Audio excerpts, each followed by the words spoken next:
Hello, personal and professional development enthusiast. Today I have Brian Rella with me, who is a career transition coach. Welcome to the show, Brian. Oh, thanks. Thanks, Mike. Thanks for having me. Great to be here. Brian is not just any career transition coach. He brings several years of experience to the table, working with mid and senior level managers who wanted to move up the ladder or wanted to transition out of a career. And today he's going to be sharing some really valuable tips for us about how to level up your career or how to change to a different profession or even to start your own business. With that, Brian, please introduce yourself a little bit. Tell us a bit about your background and how you got started. Yeah, I have basically been coaching now for about 2 years. I got started by getting some really powerful coaching myself. I was in a difficult spot in my career and I needed some help getting back on my feet. And it came to the point where, everything I was trying wasn't working and I knew I needed help. And I went and found myself a coach who I'm still working with.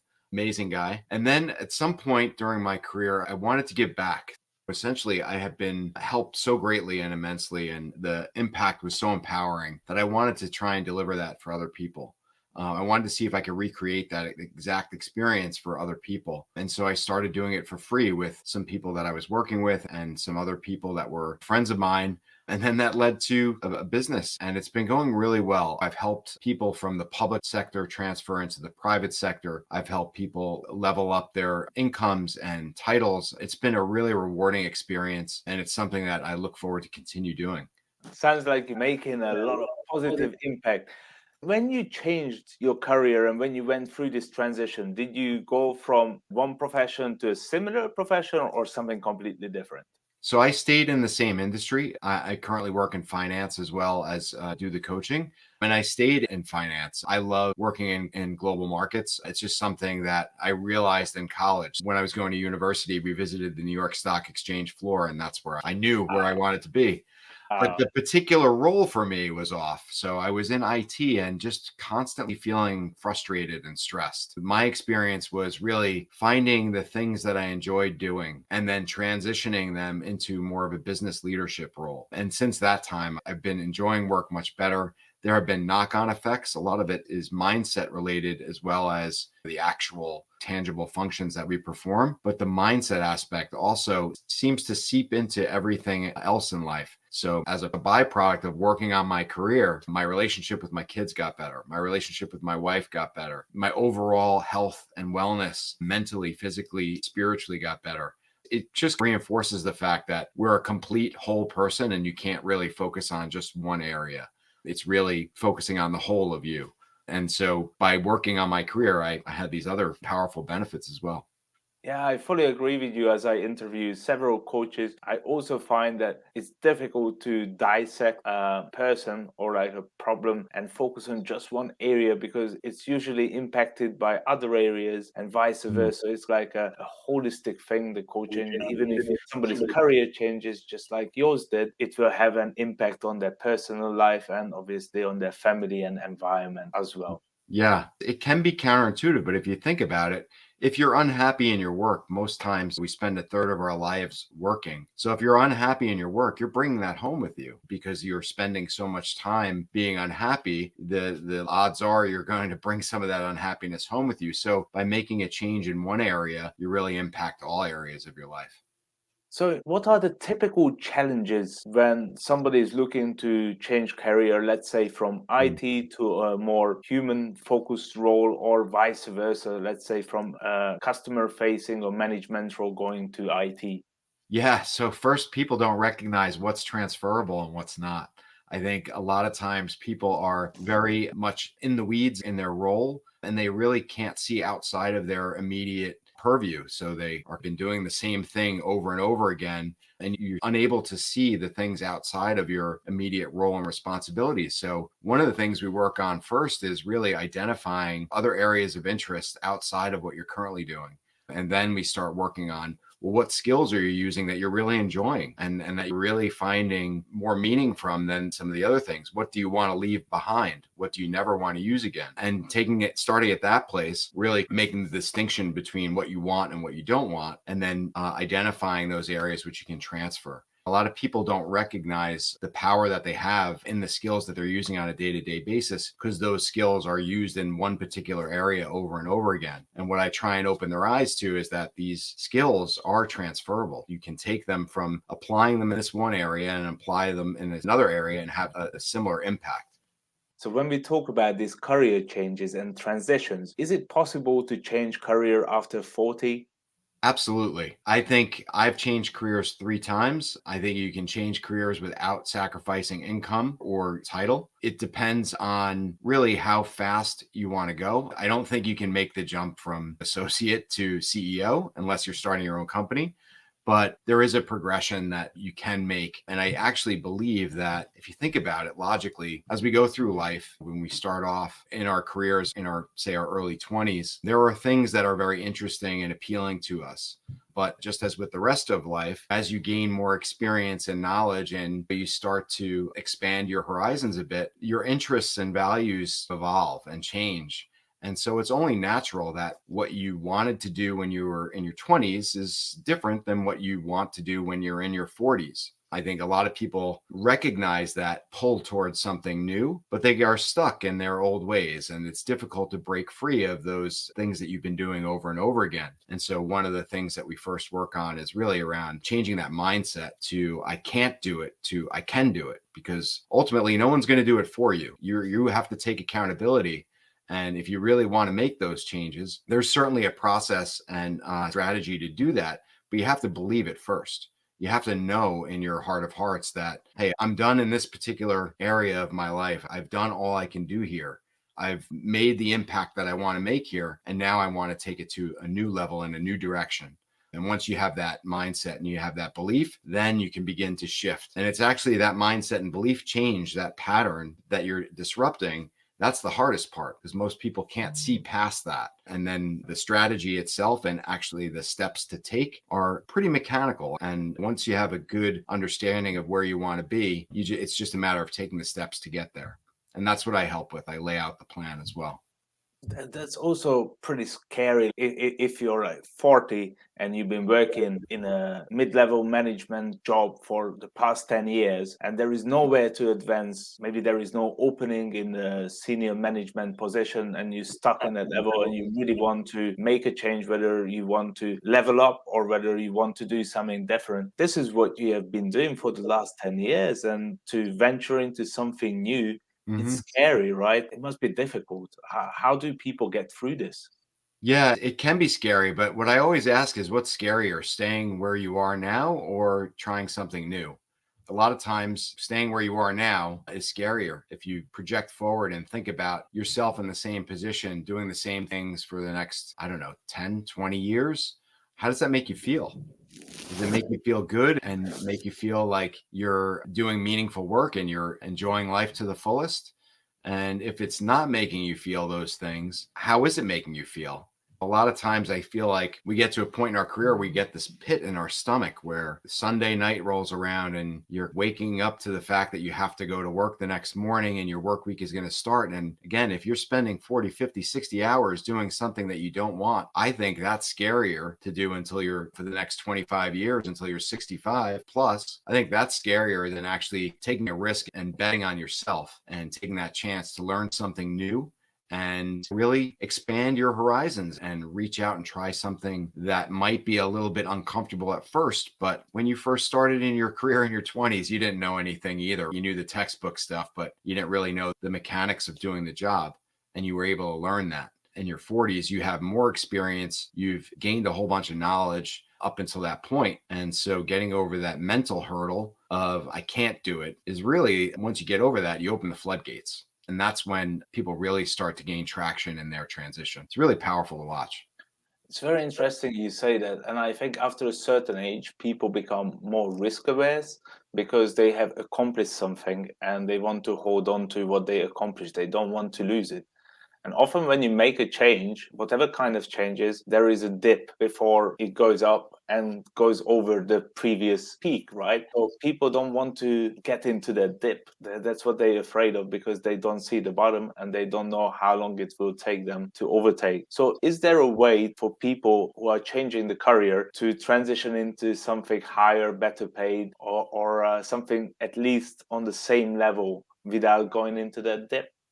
Yeah, I think you can make lateral moves doing something similar, or you can make large jumps. Usually, if you're making large jumps, it will involve some sort of training. But that dip in uncertainty, it's almost unavoidable. It's really about believing in yourself and knowing, recognizing, and becoming aware that there will be a learning curve. You will feel uncomfortable, but embracing that and leaning into it is really where you're going to start to see growth. And I feel like once people start to experience that growth and they start to feel better about what they're learning and what they're doing, they're able to overcome it. Almost overpowers that fear of, oh, I might not be able to make my bills, or oh, I can't do this, or what about my kid's school? All of these fears, our brain kind of produces these thoughts to protect us, to keep us safe, because that's easier. And the brain is an efficient organ. It's designed to really keep us safe and to use as little energy as possible. And reusing the same pathways, doing the same things over and over again, your brain really is using less energy to do that.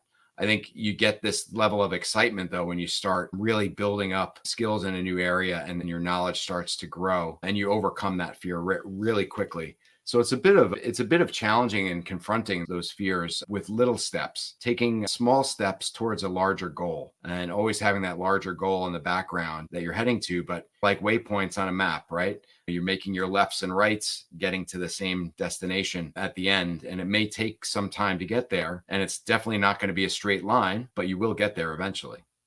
Very interesting how it comes back to self-confidence and self-knowledge, that even a career change requires that you feel safe and you're aware of your skills and you're aware of your value, and Mhm. you're able to communicate that and transition that. So if somebody's preparing for a career change, they maybe haven't made a move yet, what would be the best steps for them to prepare? Yeah, I just want to touch on a point. It's really interesting what you said just there. A lot of people are aware that they do need to make this change. They're laying in bed thinking about it. They're laying in bed at night and they're looking up at the ceiling, and they're either dreading what they need to do tomorrow, or they know that they're underpaid and undervalued, or they know they're not being recognized for the work that they're doing, or any number of other things. So they're already thinking these things. They're just not using what they're thinking to motivate them and drive them forward.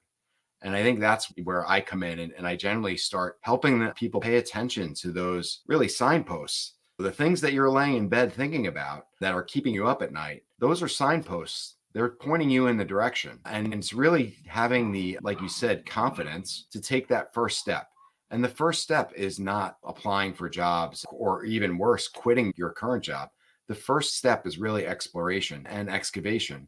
The first step is exploring those interests and those ideas that are keeping you up at night. So if you're in a role for a long time and you're dreading the work, what is it about the work that you're dreading? Let's dig into that. Let's start looking at and analyzing your experience and understanding, what about that don't you like? And what about that do you like? Like, what things do you continue to do that you want to continue to do? So peeling back the layers of the onion, so to speak. Or similarly, if you're lying in bed at night and you're thinking about how I'm underpaid and how I could be making more money, let's explore that. Let's understand what it is that you're doing and what the real market value of that is.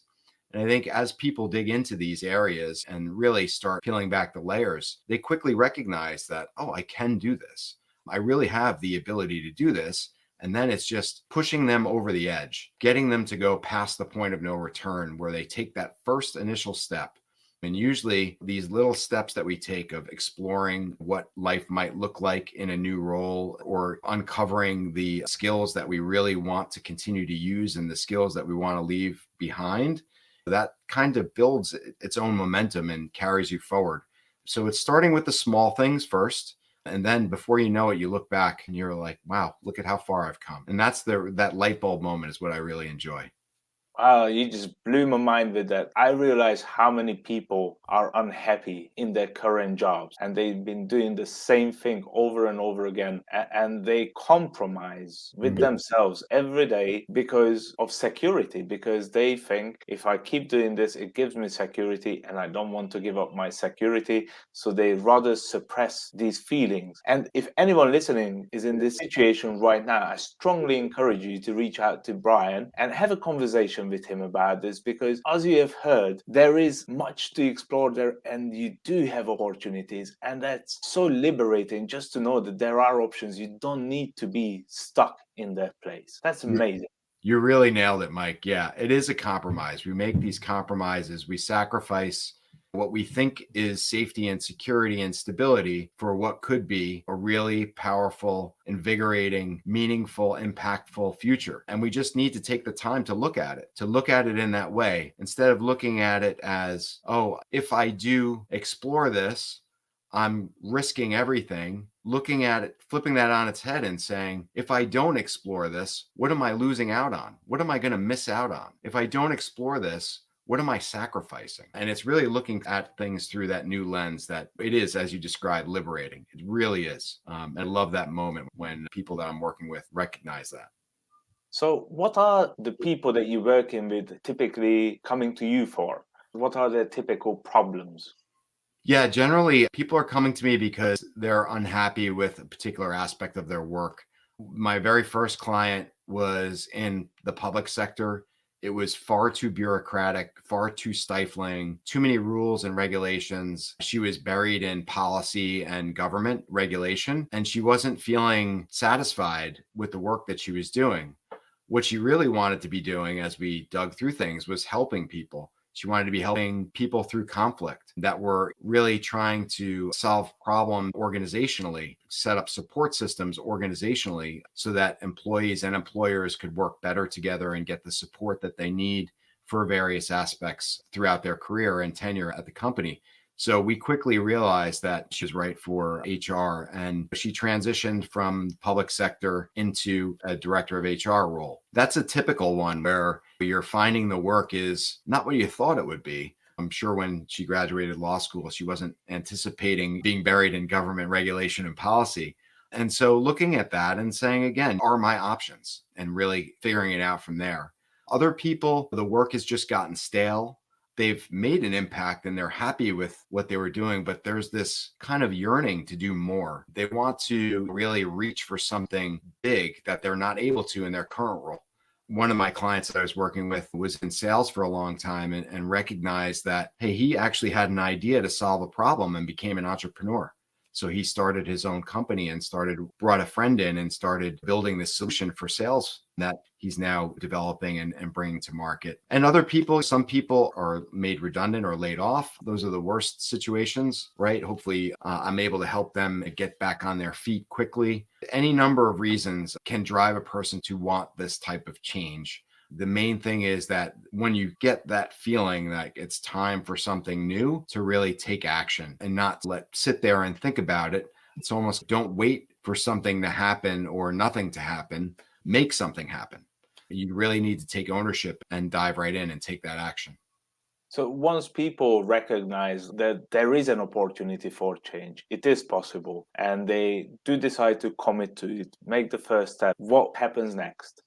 Oh, then the fun really begins. That's when we start to co-create a plan together and we start to develop what it is what are the steps. So it's almost, let me back up, deciding what the end goal is first, and then working back into the steps that it will take to get there. All of those plans are really unique to the individual because everybody has a different starting place. Once you mapped out this plan, you reverse engineered the end goal, and now they start applying for the job. What are the tips that you give your clients to get through the interview process?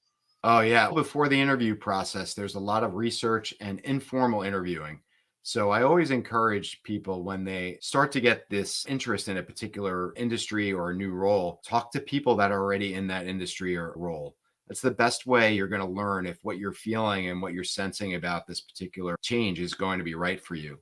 You can learn so much faster through conversation than you can from just reading about something online.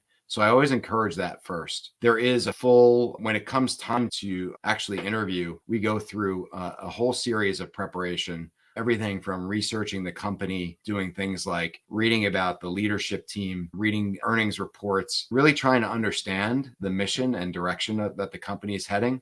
And then also looking at the different people you're going to be interviewing with, doing a little research on them and preparing questions.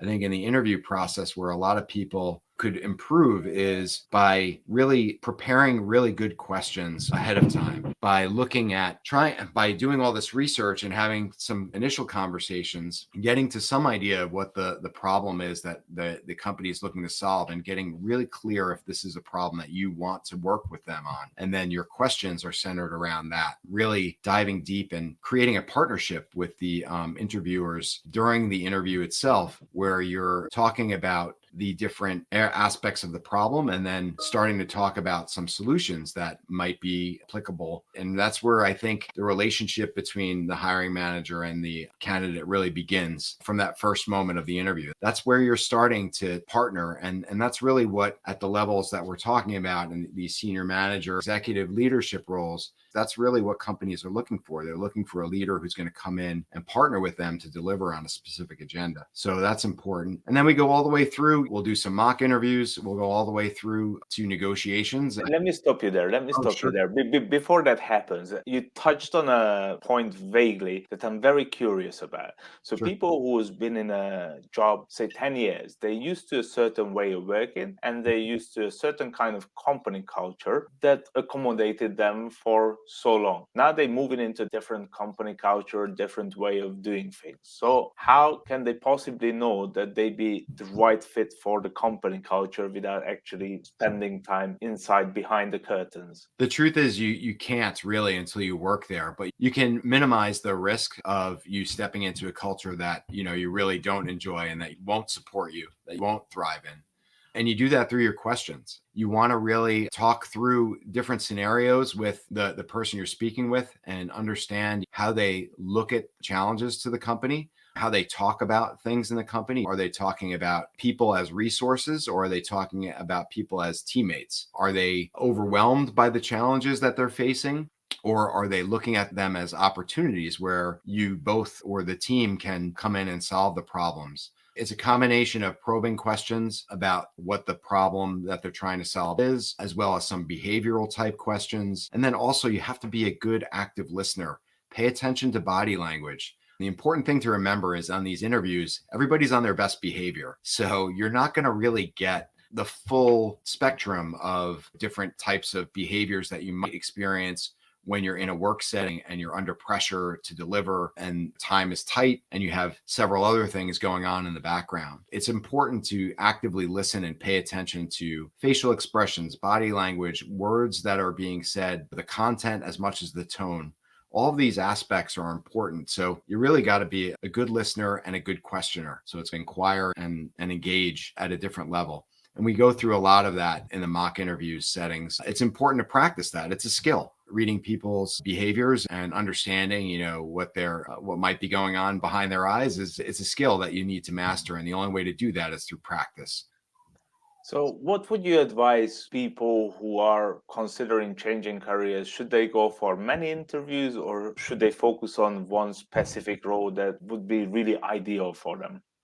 So, two different questions there. I think you want to target one or two roles after you've done a lot of research. I think one of the mistakes a lot of career changers go through is a scattershot approach, where they're just anything that looks remotely interesting that they think they would be a good fit for, they're applying to. The way to narrow it down, again, is through having conversations in the market that you're targeting and with people in the role that you're targeting. Really asking about, hey, what does a day in the life look like? And getting a clear understanding as much as you can without being in the role.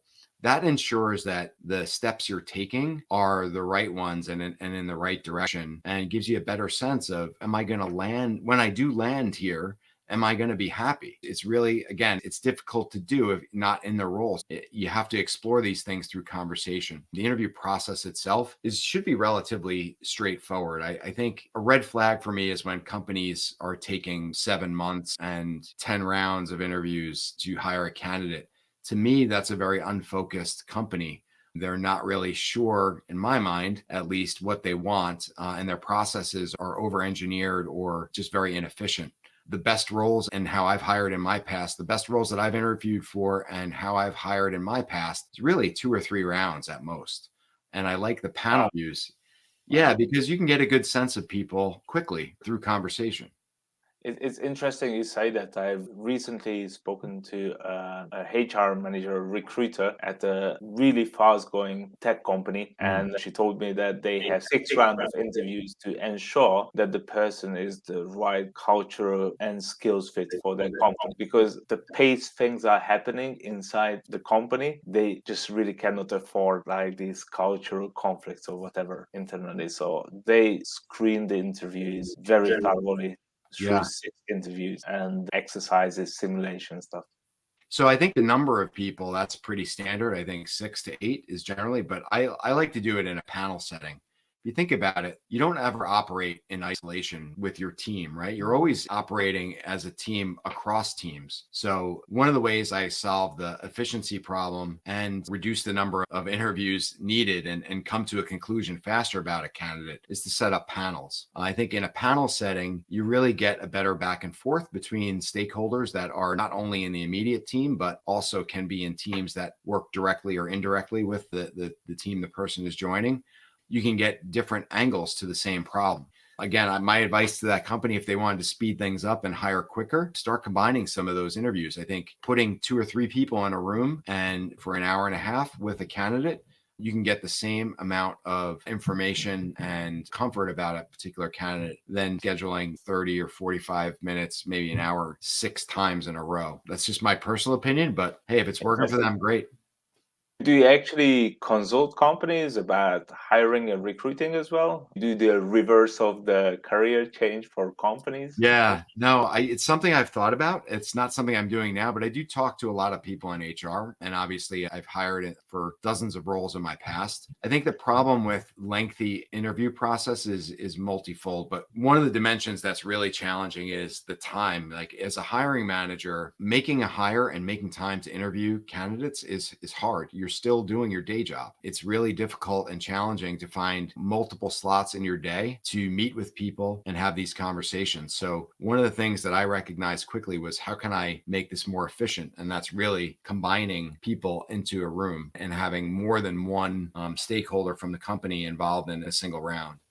The other thing is for the candidate, it's really, and speaking for my clients, it's really unfair to keep somebody waiting 6 months. I think this is a real problem with the hiring process in general. Candidates are really looking to make moves quickly. Companies are looking to hire quickly.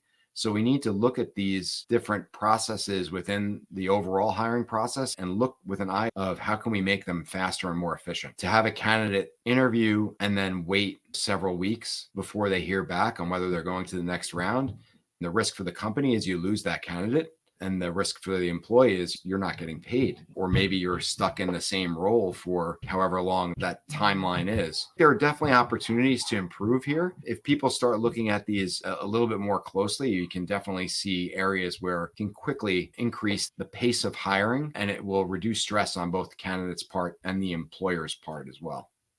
We got a little bit sidetracked here. You were telling me that how it's a red flag if a company is taking 6, 7 months or rounds of interviews with the hiring process. I remember. Now, let's say that they have a standard hiring process. The candidate goes through, your client goes through, and things don't work out. He just doesn't adapt well to the new environment, to the new Yeah. role, etc. Do you prepare them for a plan B or that eventuality in case things don't work out? Do you help them to prepare like a backup plan? Yeah, my advice to all my clients and any candidate is to continue exploring opportunities until you have a piece of paper in your hand that you're ready to sign with a full offer with 90% of what you want on it. It's not a done deal until you have that piece of paper in your hand, and stopping the process or because you're really excited about a role or putting all of your eggs in one basket, so to speak, with one company, it's risky. I think the more opportunities, ideally at the end of an engagement with clients, I want them to have multiple options from multiple companies that they're excited about and then make them have to choose. That's the ideal outcome.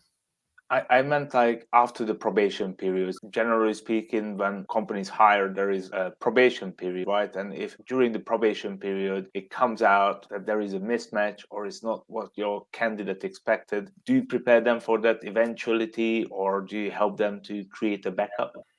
Yeah, that would be a challenging situation. I think, in retrospect, there wasn't the right level of engagement on either part if that happens. So if the plan B is really how can you make it better or just to move on? Generally in these situations, communication is really important. Having an open conversation with your employer about what your expectations were, but maintaining a level of um, realization that actually talk yourself out of the role is not advisable. But I would say that you want to avoid those things up front. You want to spend enough time where you're really comfortable with what the expectations are of you stepping into the role. I think what you described is a worst case scenario. And then it's really up to the candidate. Do you want to give it more time to see if this evolves into what was more in line with what you had spoken about? Or do you want to just start looking right away? It depends on the severity of what's occurring there. Is it really completely different than what you thought it would be? Hopefully not. If it is, you have to decide, are you going to stick out for a little while and see if it gets better and try and make it better? Or are you going to just start looking again and go through the process again of finding the right company? The good thing about this is these things are there. It's a process to find the right company that fits you. And because it's a process, you can troubleshoot it. I would advise that client to look back at what occurred and where they may have gone wrong. Were there any red flags that were missed? Were there any opportunities that they could have taken to further explore and try and minimize that from happening again? Because obviously that's stepping into a role after all the effort and energy you put into getting it and then having it turn out to be having the contents of the package not match the wrapper is the worst case scenario. Thank you for sharing that. Now, we mostly been talking about a scenario where somebody has been working in a job for say 10, 20 years and they're looking for a career change. And I know you're big on LinkedIn. Mm-hmm. So I just wonder, I'm sure people job hopping all the time. There is another end of this spectrum, not the people that are staying with the same job for an extended period of time, but who are frequently changing.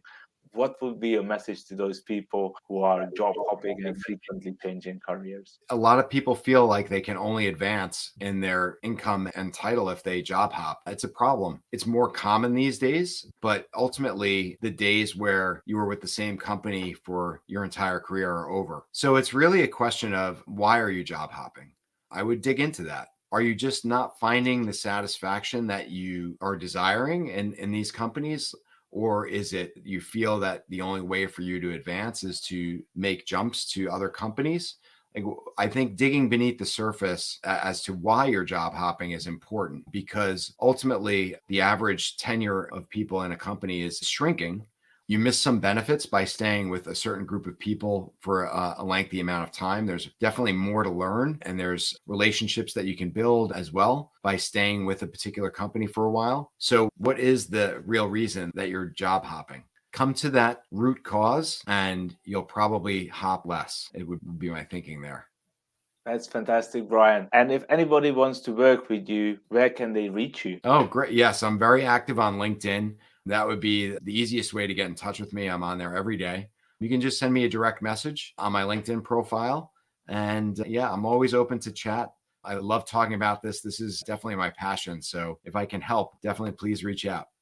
That sounds fantastic. Thank you very much for all your insight and for giving hope and a bright perspective of a bright future to those who might be looking to change their career. And I thank you also for helping them to make this real and to make this transition because I really know how it affects people if they're stuck in a job that they don't like, that they bored of, and that they can't advance in, and they just repeating the same thing over and over again, compromising and just fading away in life rather than living up to their full potential. So this is so meaningful, and I know you're making a great impact out there.